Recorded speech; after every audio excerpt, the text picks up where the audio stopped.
as Frédéric said, it's really the idea is sharing our experience. It's not something that is fixed and written and so on, but it's about the experience we could have these last years about the way to implement these approaches that we have discussed during the two. Okay. Mm-hmm.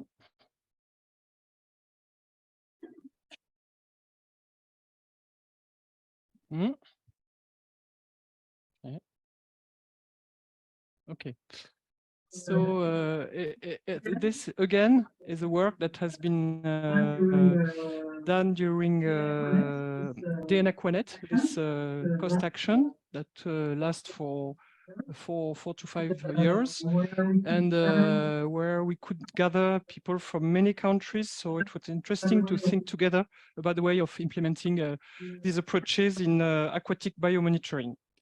So you know already this this illustration, this figure, where the different way you can use DNA in aquatic monitoring. So where's my here? So you have species detection, biodiversity survey, bioassessment, and we mainly focus on this one. Okay, so now you more or less understood how it goes, but the implementation of that, the inclusion, the practical inclusion in monitoring practices is not straightforward.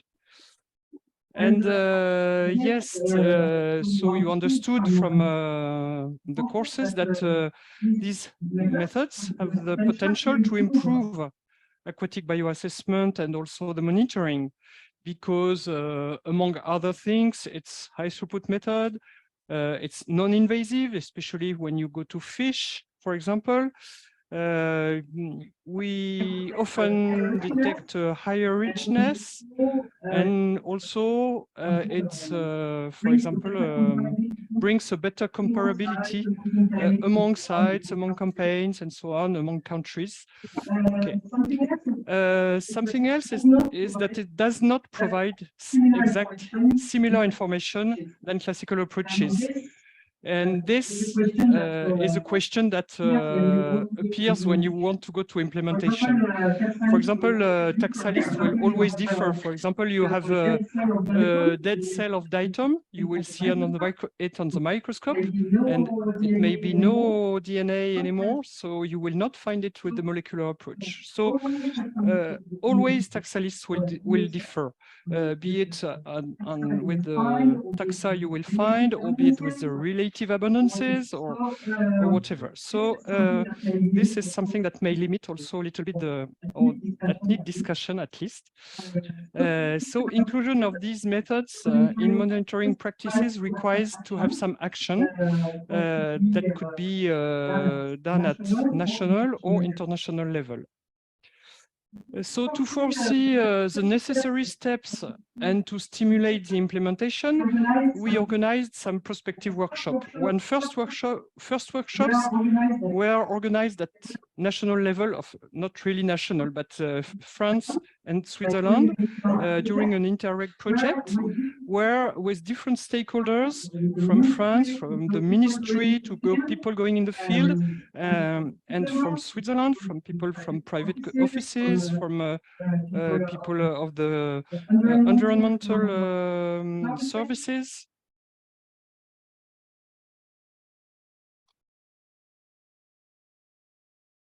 That's a problem.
not so good, and we tried to find the best scenario. When I mean the best, that would be the best for the environment, in fact, for environment preservation. And then we held a second set of workshops that was at this time at the European level. That was done with our institute and the Aquanet Cost Action. And we took this best scenario and we tried to write together a roadmap for an efficient implementation of this scenario. So how did we proceed? We had people from 18 countries, 51 participants. Each country, we tried to have one or two scientists that were from the network, and environmental authorities, decision makers. And we should met in Paris during an EcoStat meeting, but it did never happen because of the COVID. So we immediately changed and turned that on online workshops that were held from March to April 2020. Each workshop has a set 5 to 8 participants and 2 facilitators that were helping the discussion on a common organization. So here you have some pictures of the different workshops. And together we developed a shared roadmap where we discussed about 6 main objectives, and I'm going now to take them one by one. So don't try to read everything, you will have it step by step. So first, in this roadmap, we thought that it was really important to highlight the effectiveness and the benefits of these methods. So, but to do that, we understood by the discussion that first we have to understand managers' needs and respond to them, because otherwise we will not implement these methods. Because when methods we could understand, and when methods are already satisfactory, already working, already doing what the regulation is asking to them, well, it's not a priority for stakeholders. But when it comes to topical management issues that are not yet addressed, then we could see that they were much more interested. That's, for example, monitoring the impact of restoration actions, or having a better understanding of biodiversity at a larger level, or looking at invasive endangered species, understanding multiple pressures impact, and also some neglected water bodies that are not monitored yet. So that was an interesting, we highlighted as an interesting point to really begin to discuss with stakeholders. So to highlight the effectiveness, what has been done up to now, we had already numerous pilot studies all over the world, and many of them in Europe. Most of them showed good efficiency, good comparability. So now we are for that at the step of intercalibration. I showed you yesterday some intercalibration.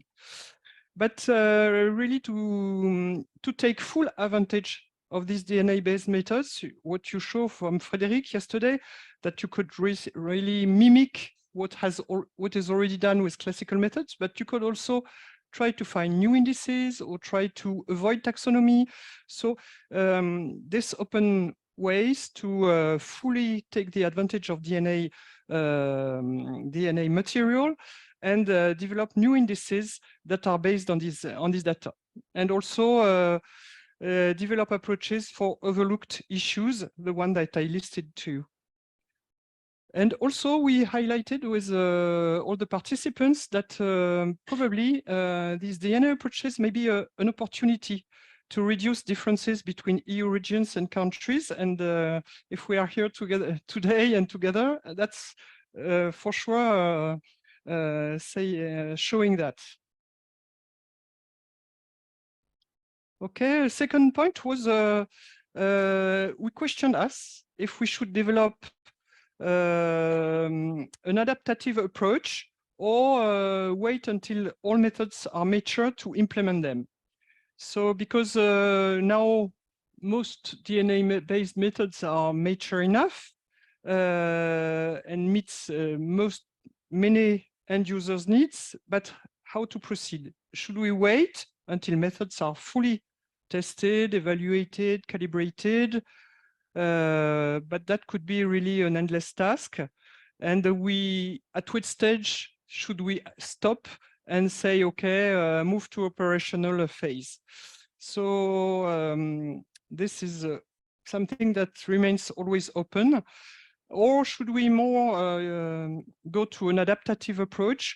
And then in that case, you will need to have continuous harmonization and to ensure comparability of the methods that will evolve. And that will be the challenge of doing like that. But with discussion, even if some people were more for point A, most of the people said, okay, probably the more realistic, the more efficient will be to adopt an adaptive approach and to go forward. Then third point was about how the biomonitoring sector is going to evolve due to these approaches, because up to now, you have people that are doing classical approaches, morphotaxonomic-based approaches. So for example, in France, we have many national laboratories or many offices which have skilled people working on this evaluation with a microscope, with binoculars, and so on. And how these companies and even the national sector has to evolve to adapt these new methods, and that needs that probably they have to be supported. For that, we have also to show that it's not only a cost-effective solution, but it's really because it will improve biomonitoring. So it will improve it because, for example, you can increase the temporal, the spatial coverage, and so on. It will also provide more information, finer taxonomic levels. You could see from our presentations, and you can also have ideas at different life stages that you could not with classical approaches. So when you show that things are useful for decision makers and that are in line with the citizens' concerns, then all the environmental sector may be supported and helped in these changes. So also, we show that it's important to really involve stakeholders and ensure good knowledge transfer. And that has to be done through communication and training, like, for example, in these 3 days. And these trainings have to be very effective. That means going really hand in hand with stakeholders. And for example, pilot studies in many cases were very good places to do this common training and going hand in hand in the, okay, I would like to see that, I would like to implement it like that, and okay, make choice together and try to implement pilot studies. And that's probably a good way to communicate and to train. And also we highlighted that it's probably interesting to have training sessions between different expertise. So that means that maybe hydrobiologists, molecular biologists, environmental managers may have common training sessions, and probably Miloš, you succeed in that here, because we have different kind of people here, scientists and not only scientists. Yes, that's a good, I think that's a good trail. In fact, that's what come out our discussions.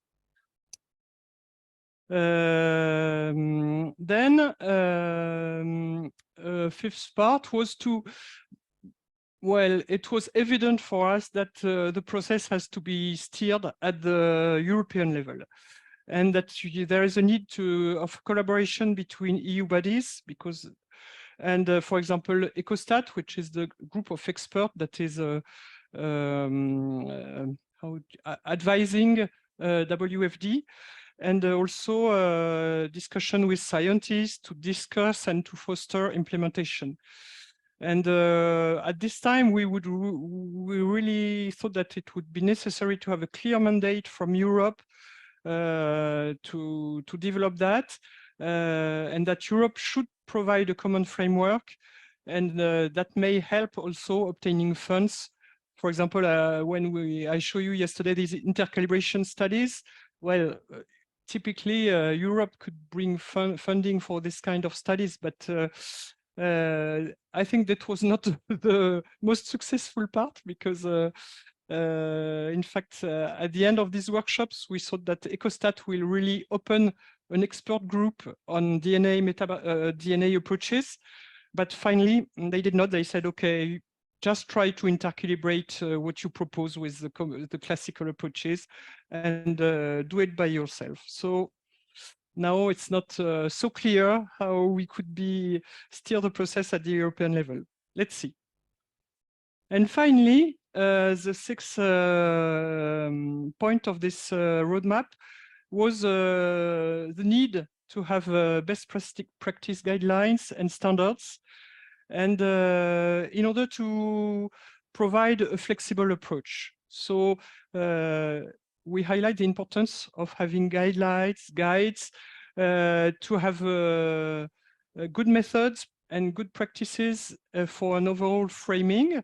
So, for example, you have this book that was produced by, at the end of the day, an Aquanet Action, and that is open access, and where you have really a good overview of all the methods. We can give you the link if you want. But also the need to have some standardization for some key stages of the implementation of these methods. And Frédéric showed you yesterday the work we've done with technical reports at the European Committee of Standardization, CEN. And so we've done, for example, for the sampling step, and also for the barcode reference library step. But probably there's more to do. So just to finish, so there is a need for high performance diagnostic and biomonitoring tools. And so probably this DNA-based method can be interesting if we take full advantage of these methods, and if we really go hand in hand with stakeholders, really to understand their needs and to discuss and to collaborate with them. Also, we highlight the importance to accompany companies, private offices, or even national bodies on board to make the necessary changes. We highlight the importance of communication and training, and here we are right in the topic, and the importance to share protocols and standards, really an open sharing, and also to harmonize as much as possible the action at more international level. Okay, so in fact, if you want the full report of these discussions, we have a full report, which is very long here, and I can also give you the link, but we have this paper that was published last year. Yes, I think last year, and where you can find the synthesis of the workshops. So I'm done. If you have some questions. Do you have questions to Agnès?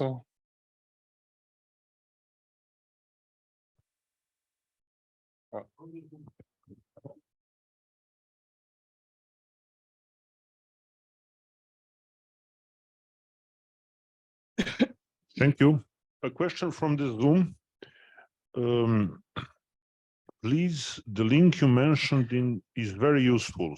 So if you send by email, will be great. Okay. Okay, I will send it to you, and you can share it with participants. Okay. And one of participants, thanks for the overview. Helps a lot.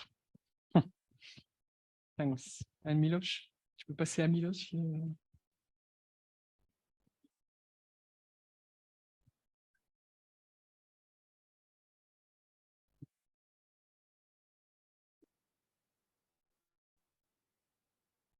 Thank you, Anye, for this great overview how this procedure goes in Europe when it comes to the standardization and the guidelines.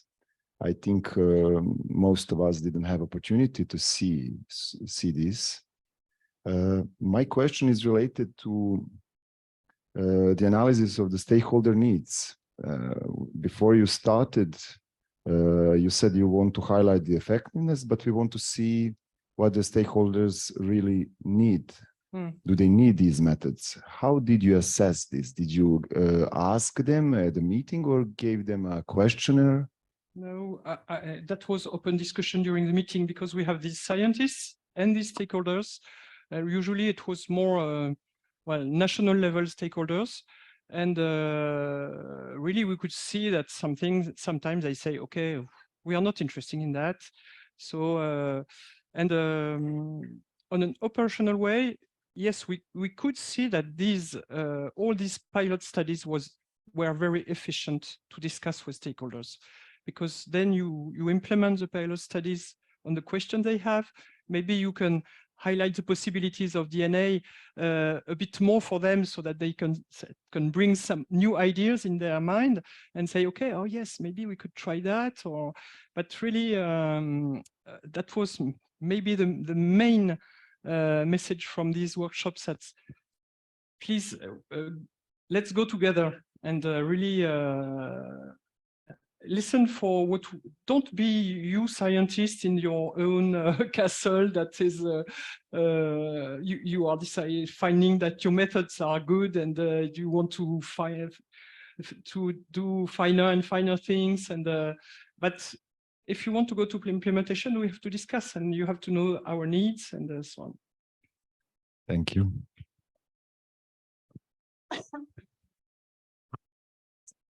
Thank you, Anye. I have actually a bunch of thoughts related to this subject, not literally to this lecture, but related to this. I was just thinking while you were talking that I would like to know your, how to say, personal opinion, because in my head, I'm thinking if we would really all transfer to this methodology, even if it's really cheap, effective, correct, everything perfect, it reminds me of this transfer in world generally. You know, we are all using phones, computers, and now we basically have children already that barely can speak or write. That is how advanced we are. So I'm thinking that if we all start using this methodology for fast, regular monitoring, that wouldn't be so smart. In the end, we would have people that barely recognize anything in nature, but we would know, oh, it's a good status. So I'm thinking that maybe some good combination of regular monitoring using this method combined with, I don't know, at least in 10 years, some classical monitoring, that maybe that would be the best combination to really have people that still know how to do it classically. Yeah, thank you, Alexandra, for highlighting that, because probably I should have presented this best scenario from the beginning, because this best scenario, that was something that was really quickly shown that for sure we need to keep this ecological expertise. We need to keep some taxonomical expertise, because the monitoring will not be efficient if we fully skip that. And so this best scenario was really clear that we don't want to, but also we cannot say, okay, you have to do double on everything. No, but as I said on the first day, maybe you could have this one of the ideas is to have this quick and dirty, let's say dirty, not so dirty, but quick evaluation with DNA methods. And then when you see that a point is strange or whatever, you could go back to, okay, look with a better eye on that, or you could also keep expertise to really understand the data and say, okay, that's in line with what was last year, and okay, I know this. So you still need to have people that know the sites, that know the ecology, not just people going to take water and puff, puff, puff, and it's finished. Yes, that was my thought too. And I have one more question, actually, while you were talking, that's related generally to all these lectures. You said that with the meta barcoding, usually we have a list of species is long diversity that is shown is higher. And then I was thinking about, for example, charophytes that are in my field. We have charophytospores in the field. So if you take a sample, we will probably find that DNA of the species in a sample, and then it would seem, I don't know, we have 9 species of charophytes in this lake, for example. But in reality, we would actually have 3 charophytes growing and 6 of them waiting for the favorable conditions. So that will be in a way bias, you know, because they are there, the genetic material, but they can be there for decades. Yeah. In that condition of oospore, waiting for the proper conditions. And with metabarcoding, it would seem if the conditions are good. Yeah, I think you're right.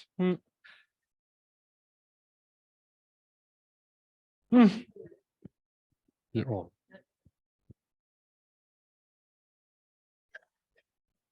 I just want to give a comment to Alex, the last question.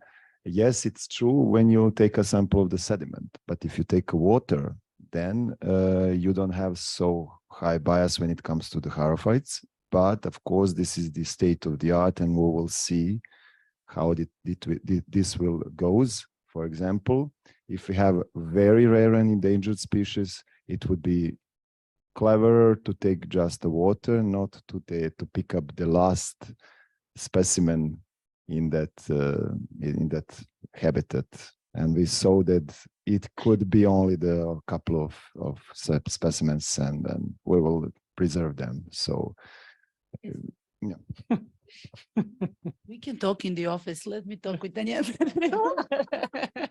No, because if you take only water, then maybe completely opposite. It would seem that they are not there, and oospores are there. As we see, we went all around the lake, no charophyte, and then at one point in one little spot, we found a small piece of charophyte. Next year, it was a lot of them. So depends from many things. So I don't know. Yes. Yeah, but that is actually the idea of using eDNA, also to find hidden species. So if we don't do this, then we don't need the method. So I think we have to look also for these species which are probably there, but you have maybe overlooked them. So it's very important. But